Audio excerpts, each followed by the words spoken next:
Dave Ramsey has been telling people to save $1,000, pay off debt, then save 3 to 6 months of expenses for over 20 years. Millions of people have used this exact framework to get out of debt. I've recommended it myself, but it was written for a different cost of living than the one we're all living in right now. So today, I'm going to go through all 7 baby steps, one at a time, and asking 2 separate questions for each one. Is the idea still right? And is the number still right? Those turn out to have very different answers. Hello, and for those who are new, welcome to my channel, The Basement Economist. I'm Adam, and I'm here to explain all things financial. For those retiring, for those who are getting ready to retire, and anybody else who has interest in finances. Today, I'm excited about this one because I've been listening to Dave Ramsey for decades, and I really enjoy his stuff. So sit back, relax, and let's enjoy. Quick context. If you're new to this, Dave Ramsey built the baby steps as a sequential plan. You don't move to step 2 until 1 is done. It's simple on purpose. That's the whole appeal.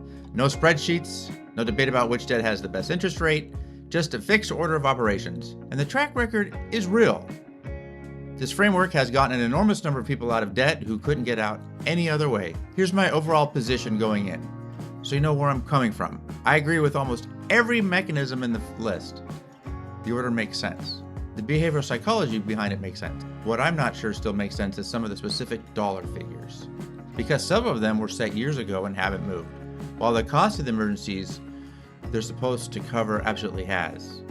So step by step, I'm going to separate, is this good advice from is this the right number? Fast overview before we go deep. Step 1, save $1,000 for a starter emergency fund.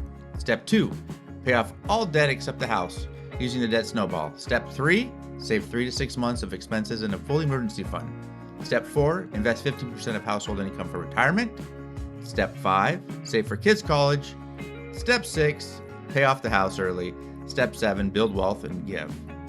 Let's take a look at them one at a time. Step 1 is the fastest one to explain. Before you do anything else, you want to save $1,000 in cash, sitting separate from your regular checking account, untouched unless something actually goes wrong.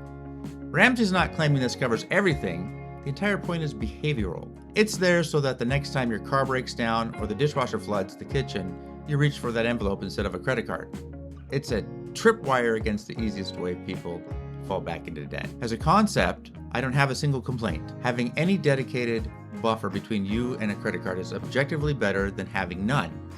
Even Dave Ramsey has said in public when asked directly that $1,000 is not enough to cover a real emergency. But he said that that's not the point of step 1. It's a floor, not a solution. So here's where I start to push on the number. The $1,000 figure comes from Ramsey's original Total Money Makeover, published back in 2003. Run that $1,000 through inflation to $2,026, and you're looking at roughly $1,800 to $1,900 just to have the same purchasing power it had then.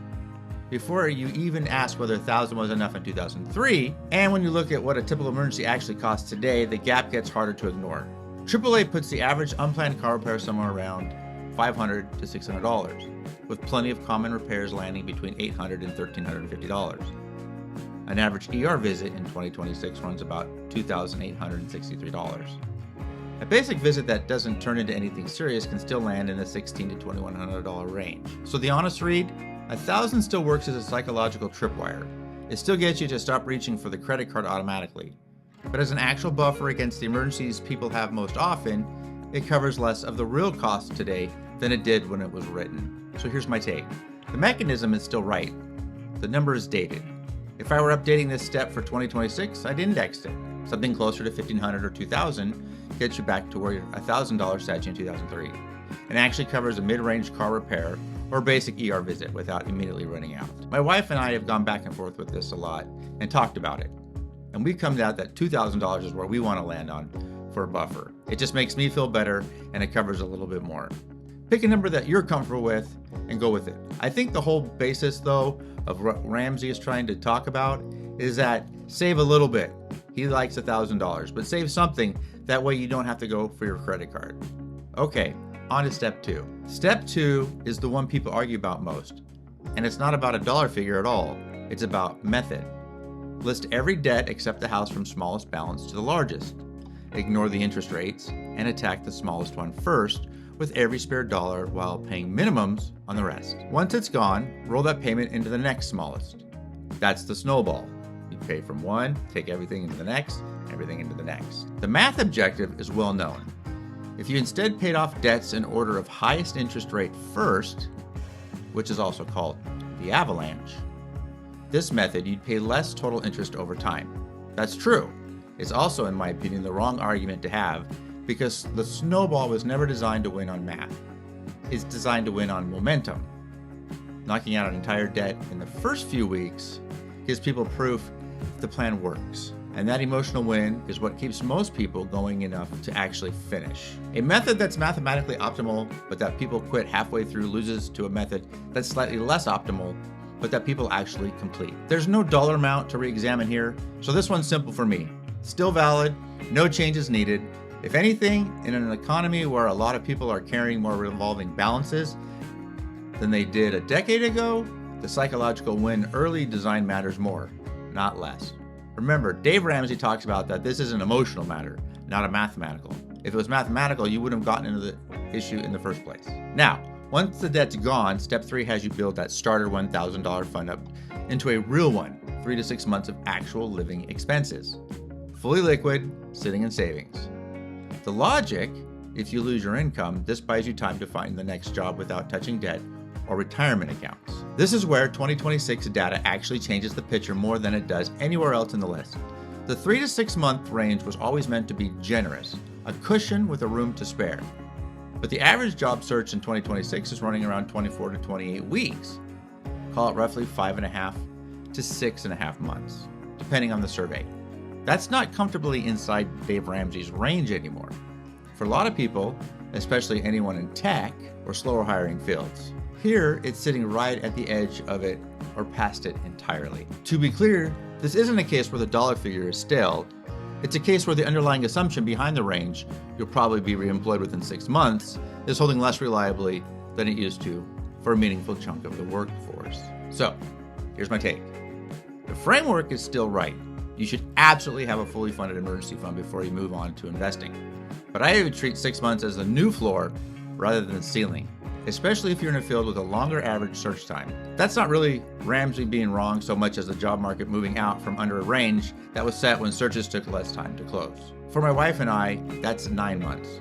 Yes, it's a little bit more than 6 months, but again, this is a personal preference of ours where, and Dave would call this Dave Ramsey-ish, which is fine, but it's where we feel a little bit more comfortable. That's what we set for number 3. Okay, on to step 4. Step 4, once you're out of debt and fully cushioned, put 15% of your household income into retirement.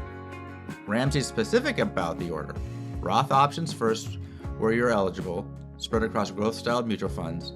But the headline number everyone remembers is the 15%. As a savings rate, 15% is a genuinely reasonable target, and is set deliberately in the middle. High enough to build real wealth retirement, low enough that most people actually sustain it without gutting their current lifestyle and quitting the plan. I don't think the balance is wrong. Where it gets more debatable is the growth assumption underneath the number. Ramsey has talked about a roughly 12% long-run average stock market return when illustrated how far 15% can go. Most independent analysis point out that the figure is a nominal, non-inflation adjusted US-only long-run average, and that's a more realistic real return. After inflation and fees, it's closer to 6 to 7%. That doesn't break the 50% recommendation, but it does mean the eye-popping projections you see attached to it are optimistic. Run the same 15% at a 6 to 7 real return instead of 12, you'll still end up in a strong position, just with a smaller number at the end of the more famous illustration suggests. The other place this one gets more complicated is timing. If you're starting in your 20s or early 30s, 15% is very likely enough. If you're starting in your 40s or 50s, which is a lot of the audience for the specific advice, since it comes after paying off debt, 15% often isn't enough to hit a comparable retirement. And even Ramsey's own team has walked people through scenarios where the honest answer is to save more once they've started later. For my wife and I, we do 15%, and we do plan 10 to 12% on our average return, which is really good. And I know I talked about starting in your 20s versus starting in your 60s. You're going to want to save more in your 60s. Well, that you'll come back to the 15% after you've paid off your house. All right, on to number 5. Step 5. Once retirement's on track, starting funding college for your kids. Usually that's a 529 or similar tax advantage account. The order here matters as much as the step itself. Ramsey is explicit that retirement comes before college savings, on the logic that you can borrow for school, but nobody hands out loans for retirement. I think that ordering is correct, if anything, undervalued. It's the step people are most tempted to jump ahead on out of guilt and shouldn't. There's no single number attached to this step the way there is to steps 1, 3, and 4. The target amount is personal, based on what school and how much of it you want to cover. So there's not really an amount to grade here. The idea holds up fine in 2026.